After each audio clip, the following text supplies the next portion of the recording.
Can you sing, Master Hobbit? Yes, well, at least enough for my own people.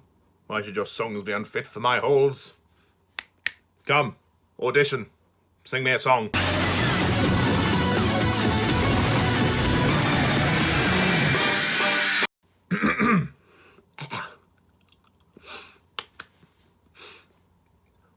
Home is behind, the world ahead, and there are many paths to tread, through shadow, through the edge of night. Next, can you sing, Master Orc? Music. This city is rank with it. I'll take that as a yes. So go on then. Sing. Home is behind, the world ahead, and there are many asses to tread, through shadow, through the edge of night, until the stars are all aligned. Well, that's just unpleasant. Next! We can sing! No, we can't, Precious. Shut up! What on earth is that thing? Thing, Precious. Yes, thing. The thing can sing. Go on then. Do it. All the single ladies, all the single ladies, all the single ladies. Got him. If you like it, then you sort of put a ring on it. If you like it, then you sort of put a ring on it. What on earth is that voice? Get out of my sight. And who might you be, good sir?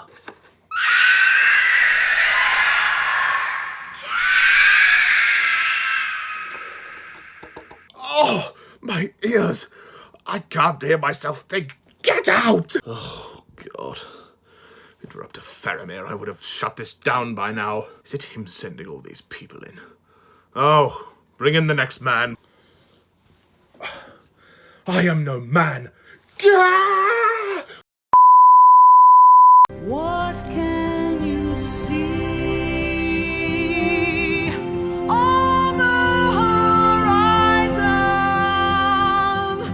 Why do the white gulls call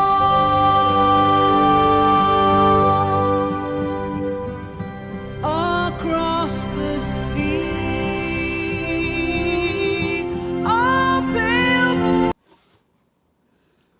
For Frodo. Hello everyone, and welcome to a very, very special movie review, where today I review the third and final film in the Lord of the Rings trilogy. The Lord of the Rings, The Return of the King. Wow, I can't believe I'm here. And this is, of course, the sixth and final movie in the Middle-earth saga, if you include The Hobbit. This movie was released in 2003 and was directed once again by Peter Jackson. And this movie won 11 Academy Awards. Wow. 11 Academy Awards. That is really something special. You know what else is special about this review today is the fact that Return of the King is my favorite movie of all time. Mwah! Yes, I love The Fellowship of the Ring. I love The Two Towers. I fucking adore The Return of the King. This movie, it's just magnificent. It is on another level. And it really is just a work of art. You know, there is nothing else like it. And if you watch the special features of the extended edition, I mean, I have the extended cut here. I watched it before this review. If you watch the special features, you'll know that it was crunch time for the post-production team. They were rushing in November 2003 to get this film ready within the month. They were about as close to the wire as it could possibly get. Look at what they achieved. Before we go right into the review, I just want to go over a couple of things which I need to. First of all, I have a pet peeve with certain people. And of course, this is something that I did say I was going to talk about in the earlier reviews, and that is the Eagles. Yes. People make the complaint that the Eagles could have just taken Frodo and Sam to the mountain. And, you know, they basically feel like that it was a waste of time them just walking there. Well, I'll have you know, there are 2 specific reasons why that is not possible, why that is invalid. Basically, if you look into the Lord of the Rings lore, you'll discover that Gandalf basically has a sort of a relationship with the Eagles. Not in that sense of the word, God no. He actually did the Lord of the Eagles a favour. And in return, the Lord of the Eagles grants Gandalf access to the Eagles. And obviously Gandalf usually escapes, situations with the Eagles when he can. But the main reason as well why they can't take the Eagles to the mountain is because the ring wraiths are flying around. So they would spot them, So for those 2 reasons, the Eagles are not a taxi service, Gandalf did them a favour, they owe him, and of course the Eagles are being used in The Hobbit as well, but again, they're not a taxi service. They can't be used for every single thing going on, and including The Hobbit. I mean, the ringwraiths would more or less have been around at that time anyway, so that's my understanding of it. If I'm wrong, I apologise, but that's my understanding of it. I think the Eagle criticism is a load of bullshit, personally.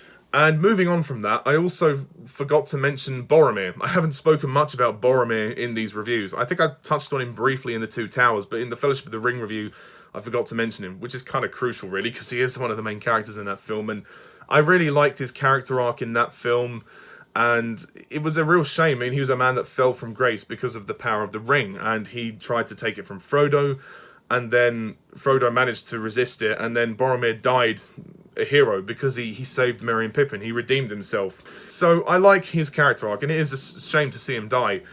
And obviously he's referenced in the next 2 films, especially in Return of the King. I apologise I didn't go into more detail about Boromir in the first review. Without further ado, let's go ahead with this movie. The Lord of the Rings, The Return of the King. The basic plot of this movie is as follows. It basically continues directly after The Two Towers. The Battle of Helm's Deep has just been won.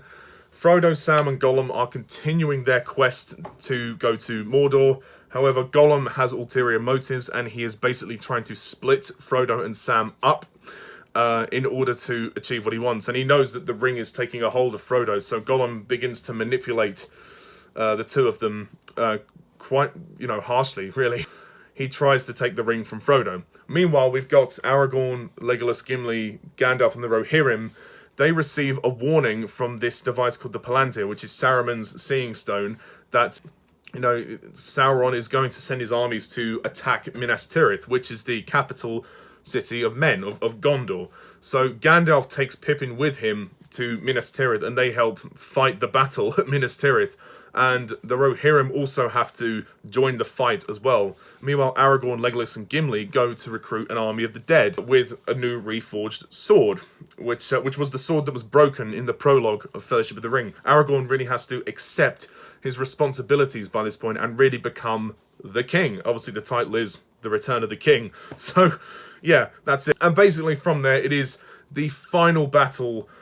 And, Frodo and Sam are getting ever closer to destroying that fucking ring. Return of the King. This movie. Wow. This movie never ceases to amaze me. It is my all-time favourite movie. And rightfully so. I mean, the scope of this movie is so impressive. For me, the most impressive thing about this film is not the battles, although they are amazing. It is the emotional scale of the whole thing. The fact that Jackson and co were able to get so much heart and such emotion. They didn't compromise for the fact that they had epic battle scenes, which no one had ever seen before up to that point. He kept it all about the characters, and that is what The Lord of the Rings is. It is an emotional journey with these characters who are involved in an epic war, basically. This movie is the War of the Ring. Actually, funny enough, the book was originally meant to be titled Lord of the Rings, The War of the Ring, but I think the publishers weren't keen on it. They wanted it to be changed, and Tolkien was reluctant to change it, but then he changed it to The Return of the King, which I think probably sounds a bit better, to be fair, but there you go. For one thing, there is so much emotion in this movie. You really do feel the emotional weight dawning on every single character. I mean, this is one of the longest movies ever made, but they don't actually compromise that. They actually give you enough development for each of the characters. Like, each of the characters gets a lot to do. First of all, let's talk about Pippin. Pippin This is his movie. In The Two Towers, Merry got his story arc. He came of age and he grew up.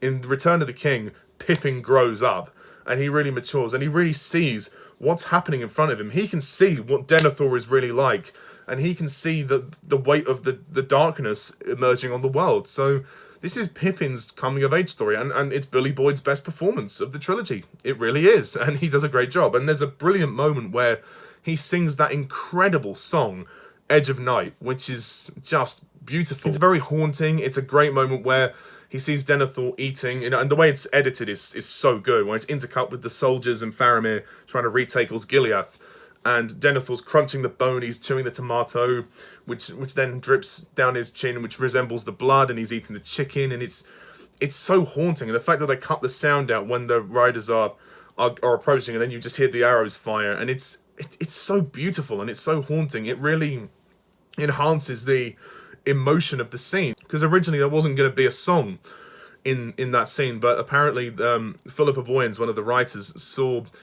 heard Billy Boyd singing at a karaoke and realized he could sing, and they wanted to use him to sing something in the movie. And it was never intended to have a song there, but it actually works much better with the song. And it really, sometimes, that's another way of conveying the emotion. You don't always need dialogue to convey the emotion, and I really do think that is one of the best scenes in film, let alone this movie. Also, Sam, this is Sean Astin's best performance in the movie. Sam is a hero. He's probably almost one of my favourite characters, I reckon. He could be my favourite. Well, no, I said Gollum's my favourite character, but Sam is my favourite hero character. He's just amazing in this film. I mean, the poor guy, he goes through so much for Frodo, and he knows that Gollum is being very manipulative and very untrustworthy, and he's trying to convince Frodo that Gollum is a villain, but Frodo just can't see that, because Frodo, the weight of the ring is just really weighing down on Frodo, and it's not Frodo's fault, it's just the nature of the situation, and Sam really just, he's at odds. He can't do anything, and there's that really emotional moment where Frodo says to him, go home. He tells him to go home because he believes Gollum's lies, and Gollum gets rid of the elven bread. He chucks it off the cliff and blames Sam. He puts some crumbs on his shoulders. Gollum is a really nasty piece of work. I still love him as a character, but he's a nasty piece of work. But Andy Serkis is amazing in this film, and he's arguably better in this movie. I mean, he's amazing in The Two Towers, and that was the first time we saw him. But I actually think Gollum is better in Return of the King, because we really do see his true colours, and luckily he gets what he deserves. He actually gets chucked into the lava with the ring, spoiler alert. He gets his just desserts, but along the road of this movie, he causes a lot of emotional problems for Frodo and Sam, and he leaves Frodo in the spider's cave as well, which is not a good thing, of course. But Sam really steps up, and there's one of the best moments in this film, which actually, I have to say, this moment made me cry, is when Sam and Frodo are on the mountain, and he says, I can't carry it for you, but I can carry you, and he picks him up literally on his back, and he climbs up the mountain. The ring is weighing so heavily on Frodo. Frodo has got no energy, and Sam is he's picking him up. He's trudging up the mountain, and we're hearing the music play as well, which is beautiful. Guys, it made me cry. It's so good. It's so good. So I think Sam is great. My tiniest nitpick of this film, my one nitpick, has to be at the end. They don't cheer for Sam. They only cheer for Frodo. I would have changed that. I would have loved them to have cheered for Sam, because Sam is, they know that he's with him, so why are they not cheering for him? It doesn't make any sense. I know Frodo's the ring bearer, but come on, give Sam some credit. So that's, but it's the tiniest of nitpicks, the tiniest thing. I also really like Aragorn in this one. Viggo Mortensen, he gets quite a lot to do. It is called Return of the King, and he is the king. And I guess he's been trying to kind of run away from that responsibility in the first two films. He's not really been that fond of the throne. He does decide that, okay, he needs to do it, and it's the only way to kind of unite Middle-earth, because we've got Denethor on the throne. Oh god, Denethor is a really interesting character. He's the steward of Gondor. He's not of royalty, he's just someone who is looking after the throne. He's a caretaker, but he just so happens to be Boromir and Faramir's father. And I did touch on this briefly in the previous review. There was a scene in the Two Towers Extended Edition where Denethor comes to see his sons before Boromir leaves to go on the quest, but obviously by this point he knows that Boromir is dead, and he has succumbed to grief. And you could easily turn around and say he's a dick, you know, Dickathor, as Jeremy Jahns calls him. I mean, he is kind of a dick, but to be fair, you can understand where he's coming from. I mean, well, to a certain extent anyway, you can understand the emotional side of it. You know, he has lost his son, he's a broken man. But the thing that makes him a dick is the fact that he favoured Boromir over Faramir. He basically despises Faramir for no reason. Well, because Faramir doesn't live up to Boromir. That's the reason. So it's a really emotional moment when Denethor basically says he wishes Faramir was dead instead of Boromir. You just want to punch the guy's lights out. It's one of the most upsetting moments. And the look on David Wenham's face, because he plays Faramir, it's just heartbreaking. And Pippin can see that Denethor is horrible. You know, he's a horrible git, and he doesn't care about Faramir. Even in the end, when he realises Faramir's alive, I suppose he does have a certain soft spot for him by the end, but Denethor really just succumbed to grief and despair, and he was never going to get out of that. Even when there was hope, he just couldn't find it. And his death is pretty graphic, actually. He gets kicked onto the fire by Gandalf's horse, and then he runs off Minas Tirith, and he jumps off the cliff, off of the edge of Minas Tirith, which is quite brutal, actually. Also, one of my favourite scenes in Return of the King has to be when they light the beacons. That scene is powerful. That is just... It's just music, and it's just the cinematography, it's just the shots, it just conveys everything so well. Literally, it's a call to arms, you know. Pippin climbs to the very top of Minas Tirith and lights the beacon, which then sends the message to the other places, that then they light their beacons, and the music there is fantastic. But that scene is so powerful. It really is powerful, and it really raises the spirits of everyone who needs to call and fight. You know, this is the last stand. We really need to get people here to fight. This is the last fight for Middle Earth. It really is. Howard Shore's soundtrack is quite possibly the best one he's ever composed, and I know that he was working under extreme difficult conditions when he was making this film. When they were making this film, sorry. But Return of the King definitely... It's the most emotional of all the 3 movies, and of all the 6 movies, I guess I should say. But of the Lord of the Rings, this is definitely the best score of Lord of the Rings for me. I mean, the first 2 have amazing soundtracks, but Return of the King, it just takes it up to 11 for me. Even though I love the emotion of the film, I can't deny the battles are epic. The battle scenes, they are incredible in this movie. I mean, with the extended edition, it all kind of kicks off about halfway through. We see the siege of Minas Tirith when they're throwing boulders with the catapults, and it's a real slugfest. And then the Pelennor Fields battle, which is amazing, and the charge of the Rohirrim. Oh my god, that is incredible. And even today, some of these effects, some of the CGI looks better than some movies that come out today. I'm not even kidding. That charge is such a powerful moment, and there's so many great speeches in Return of the King. Theoden's speech with the Rohirrim is amazing. And obviously Theoden's a bit reluctant at first to kind of join the fight because he feels like nobody was helping them during Helm's Deep, which you can kind of understand, but then in the end Theoden realises, well, this is the last fight for Middle-earth, and we've just got to kind of go with it. If we want to survive, we're going to have to just make a stand. So, yeah. And I think Theoden actually, his death is incredibly sad, because obviously Eowyn is kind of like his daughter. Obviously she's his niece, really, but he's been like her dad, so... That's a real sad scene when he goes. Eowyn is incredible in this film. I mean, I love Eowyn in The Two Towers, but in Return of the King, what she does cements her as one of my favourite characters of this entire trilogy.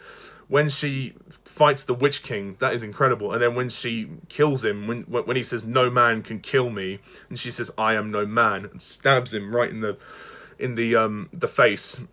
That is just brilliant. And I just cheered at that moment. I was like, yes! Yes! There's so many of those moments in Return of the King. Literally, you just scream your heart out with joy. It is just incredible. As well as the other action, there's the finale is really well edited. It is incredibly well put together. The battle at the Black Gate is impressive. The final fight between Frodo, Sam and Gollum in the mountain is just also tremendous. And the fact that Gollum bites Frodo's finger off, ooh, that's really... sad. And obviously the end is kind of mirroring the image of the first scene when the 2 addicts slugging it out for the ring being the central focus, which I love. Gollum and Frodo fighting over the ring. And obviously in the beginning, Gollum and his cousin fighting over the ring. That's the thing, the Return of the King is the darkest of the movies, I would say. that opening scene really is quite dark. I mean, it's not in that place in the story in the books, but they shifted it to the beginning of the Return of the King because they were struggling with where to put it, and it adds a lot to Gollum's character, of course. And they've tried to work it into the Two Towers, but it just felt too slow. Like, it slowed the Two Towers down, but Return of the King, it seems to work as a great opening, and it's an exciting opening. It's dramatic. It's really quite brooding when you see the transformation of Smeagol into Gollum and how he got that voice, with the Gollum. And he's, spending that much time with the ring made him this sort of scraggly creature. And the prosthetic and special effects makeup on Andy Serkis is really incredible. I mean, this man really just went all out for this part. He really did. And Peter Jackson's direction, what can you say? I mean, he could not have done any better. Peter Jackson is one of the most talented directors of all time, even just for Lord of the Rings. No matter what he makes from now on, he will always be remembered for the guy that made the Lord of the Rings, and he made it work. This man deserved the Oscar that he got for this movie. He really did, believe me. Andy Serkis as Gollum, his performance is also great. Obviously, I've talked about the character, but again, he keeps up the voice, which is really amazing. And I think actually Gollum, he's more evil this time. He's more manipulative. We certainly see his darker side. I also like, this is a sort of small character, but I like the character of Gothmog, who I actually did an impression of for you at the start of this review with the sketch. And he kind of is the orc commander. He comes in going, Fear, the city is rank with it. And he actually gets quite a lot to do in the battle as well. And in the extended edition, you get to see him and Eowyn fight, which is quite good. The extended edition, actually, fun enough, adds a lot into this film. The film was already very long, at 3 hours, 20 minutes, when it was released theatrically in cinemas. But since the extended edition came out, it added, I think, 48 minutes, or 48 to 50 minutes. It adds a lot. But all the added scenes are quite good. I mean, you could argue the inspection scene is probably something that you didn't really need, but I don't mind it. It's not too bad. Two of the scenes which I did really like from the extended cut, and spoilers if you haven't seen the extended cuts, the first of which being Saruman. If you haven't seen the extended cut, you won't know that Saruman actually dies in The Return of the King. In the books, he dies at the end of the Two Towers, but they tried to shift it to Return of the King in the theatrical cut because they thought it would function better as an opening, and it would have been anticlimactic to end the Two Towers with Saruman's death. But when they were editing Return of the King, and when they were filming it, this scene just kept being rewritten and redubbed, and it just never was working for them. So in the end, it was cut from the theatrical release. So in the theatrical cut, Gandalf just says, no, he's no power anymore. So they just leave him in the tower, which doesn't really make a lot of sense, to be honest. So I'm actually really glad that the extended cut put the scene back in, because it makes a lot of sense. It's a bit sad that Wormtongue dies, though. I don't understand why Legolas shot Wormtongue. That to me, I've never understood. Wormtongue kills Saruman. He grabs him and stabs him with a knife in his back. It's quite an exciting scene to watch, and it's at the very start of the movie, and Saruman obviously falls down and lands on the spike and actually dies, and it's quite a dramatic death, but only Peter Jackson could do it the way that it was done. It's a great scene, and it's a really good confrontation, and it's kind of wrapping up the last little bit of the Two Towers that they felt that would have made the Two Towers anticlimactic. It's great that, Theoden was trying to reason with him and trying to say, look, you're a man of Rohan, come down and be free of him, and we get a sense of how Wormtongue has been mistreated by Saruman, which is probably why he kills him. It's, not hard to work that out. Another exciting scene is the mouth of Sauron, who is this really disgusting looking thing. He's like a physical representation of what Sauron probably would be, although he's got really weird teeth and very disgusting black shit comes out of his mouth when he speaks. He comes in for one scene towards the end when he says to everybody that, Frodo is dead. He tries to convince them that Frodo is dead to lower their hopes, but they don't buy it. Aragorn doesn't buy it, and then he slices his head and kills him. But that concept and confrontation is great. I mean, in the book, it's supposed to turn on the tension, but obviously, as an audience member, we've seen Frodo. We know where he is and everything, so but I think they kept it in because they liked the Mouth of Sauron as a character. They just thought he was really cool. And I agree, I think he's great. But you only see him in the extended edition. So that's why I think watching the extended cuts is a good idea. Even if you don't watch them all the time, at least watching them once is a good idea. Or watching the clips on YouTube. I also like the fact that Legolas and Gimli get to continue counting however many enemies they kill. But also they get to form a really good friendship, and how there's a moment when Gimli says, before I die fighting side by side with an elf, and then Legolas says, what about side by side with a friend? And they He says, I can do that.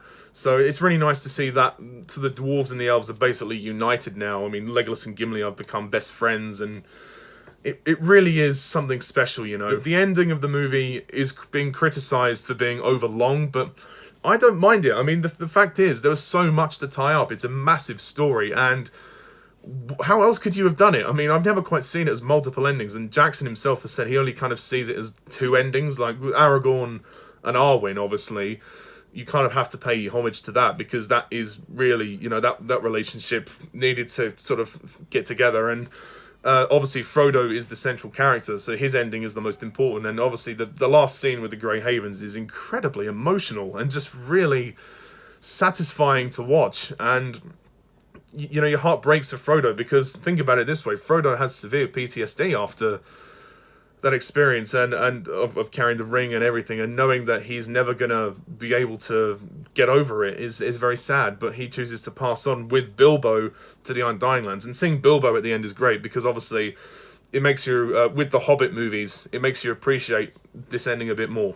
But it's nice that Aragorn and Arwen get together in the end, and actually Arwen, she's not in the movie that much, as usual. She's not a character that gets a lot of screen time, but it's nice that her and Aragorn can be together in the end, and she becomes the queen, and you know, it's all very happy. If you watch the extended edition, you'll know that Faramir actually ends up with Éowyn, which is nice, because Éowyn originally wants to be with Aragorn, but he kind of politely turns her down, which is very emotional for her, but she finds Faramir in the end, which is nice. And then obviously Éomer becomes the king of Rohan because Theoden dies, which is very sad.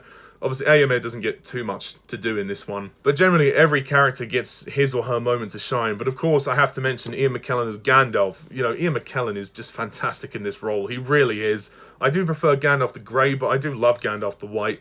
And in this movie, he kicks ass. I mean, he does a lot of fighting in this movie. And he takes charge in Minas Tirith. He actually commands the battlements. And again, you know, Peter Jackson is so talented. He's got a great eye for battle scenes, and he's able to construct battles on a massive scale and really just blow you away. But thank God he didn't compromise with the emotion of this movie. I also love the fact that the end credits show us some artwork from the movies and also the actors' faces in the credits. And that, funny enough, fun fact, that was Ian McKellan's idea. I'll have you know. Also, the end credits song, Into the West, it's beautiful. I mean, it won an Oscar, for God's sake, so it's beautiful. Annie Lennox has such a powerful voice. They did record a song called Bilbo's Song, which she did sing, but they just felt it wasn't emotional enough. They needed to push the emotion for this one. It needed to see the trilogy out, and it needed to carry the emotion to the end. Every time I watch this film, I do have to watch the credits, you know, because I like to listen to that song, and it's just beautiful. It really is. I also love Minas Tirith, and I love the design of it. It's like this massive kind of tower, essentially, and it's so high up. You get a real sense of scale from it when they arrive in Minas Tirith, and then also when Pippin climbs the top of the beacon, which is amazing. And yeah, I'm not ashamed to say this movie made me cry. It really did. It is my all-time favourite movie. This is, you know, it's a very special movie. I mean, and the other two films complement this incredibly well. Each character gets his or her moment to shine. There is not much to say that I don't like about this film, apart from, like I said, when they don't mention Sam at the end. They should cheer for Sam as well as Frodo. I also like the moment at the end with Merry, Pippin, Frodo, and Sam, when they're back in the Shire, and they're in the pub, and they're just kind of sitting at the table with their beers, and they don't say anything, there's no dialogue, we just see their reactions, and we know that obviously none of the other hobbits are going to realise what they've been through and how much they've changed, and that's the thing, this quest, this emotional journey has changed every character to some degree, which is why I love this so much. And they just toast each other, and it's a great moment, and Sam gets married, which is brilliant. I love Sam's ending. He finally emerges as a hero. He goes above and beyond. Wow. I forgot to mention Shelob. Yes, the giant spider. I mean, how can I forget? That is an amazing scene when Frodo's being chased by the spider. He's been left in there by Gollum, so Gollum can take the ring. And then he tells Gollum that he's going to destroy the ring because it's for the best, and Gollum's reaction is quite something. And then he throws him over the edge, and then obviously Frodo gets stung, and then Sam has to fight Shelob, which is one of the best scenes in this film, when Sam confronts Shelob. That is incredible. That is just so good. And there's that wonderful scene afterwards where he thinks Frodo's dead, and he holds him in his arms, he cradles him. Again, these are the moments that make this movie a masterpiece. These beautiful, emotional moments. You look for the kind of the beauty, even in the darkest of times, the kind of the rawness. And if it hadn't have been for the first two films being so good, we never would have invested in these characters as much. And, you know, it honestly just, it comes together so well. The editing is brilliant for this movie, considering it's so long as well. It flows really well. Even whichever cut you watch, if you watch the theatrical cut, it's still long because it's 3 hours 20 minutes. But the extended edition is about 4 hours 20 minutes, so, or 4 hours 15 minutes, something like that. Whichever version you watch is long. So, to me, even with the extended cut, the editing flows really well. I watched the whole thing in one. I took a break in between because I needed to get my lunch and obviously go to the loo, but it never felt long to me. It never felt long. So, in the end of the day, Return of the King is outstanding. It is just magnificent. This is an absolutely stunning piece of artwork. It is an artwork. I see it as an artwork. This is filmmaking at its finest, and I have yet to see a movie that will top this. I doubt very much so. And I apologise for the length of this review, but I'm sorry, this is my favourite movie of all time. You know, I'm gonna be showering this movie with praise. So, in the end, I have to give Lord of the Rings, The Return of the King, an easy 10 out of 10.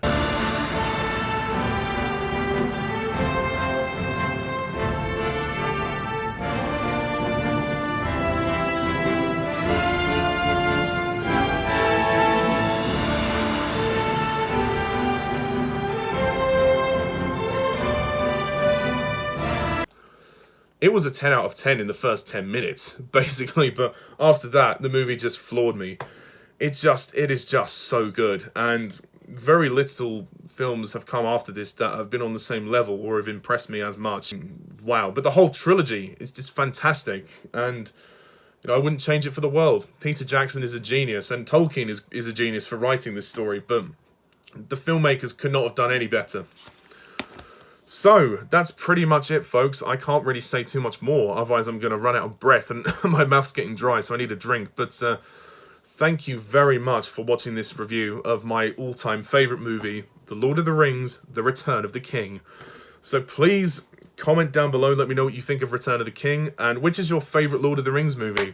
And speaking of mine, I'm going to be doing a ranking. Well, it's kind of obvious what my number one choice is, but still, I'm going to do a ranking anyway, just for the hell of it. So I'll be ranking the 6 movies together, so the Hobbit trilogy and the Lord of the Rings trilogy I'll be ranking together. Should be a pretty easy ranking to do, but might as well. So thank you very much all for watching. And I also want to give a couple of shout-outs as well before I close off. I'd like to give a shout-out to Cypher's Movie Talk for being an amazing commenter, fabulous man. He's a really nice guy, he really is. And you know, he's done some great reviews. Please check out his reviews. Also, Lauren210 for reminding me about the Eagles, because I nearly forgot to mention them. So she reminded me on social media. So, Lauren, thank you very much for that. As well, Jack the Film Fanatic, you've been a great pal, bud. And also, you know, Sam Harrison, you've been an amazing sub too for all the comments. So yeah, anyway, thank you very much all for watching this review of The Lord of the Rings, The Return of the King. Mwah! And yes, I did cry at this film. I'm not ashamed to say it. Anyway, thank you very much for watching and stay tuned for my ranking. And thanks for watching my Middle-earth re-reviews. It's been a great experience to rewatch all 6 of these movies and give my honest opinions on them again and better quality reviews. So, again, sorry for the length, but hope it's been worth it. Thank you very much all for watching. And as always, I'm Mr. TARDIS11. See you soon. Bye for now.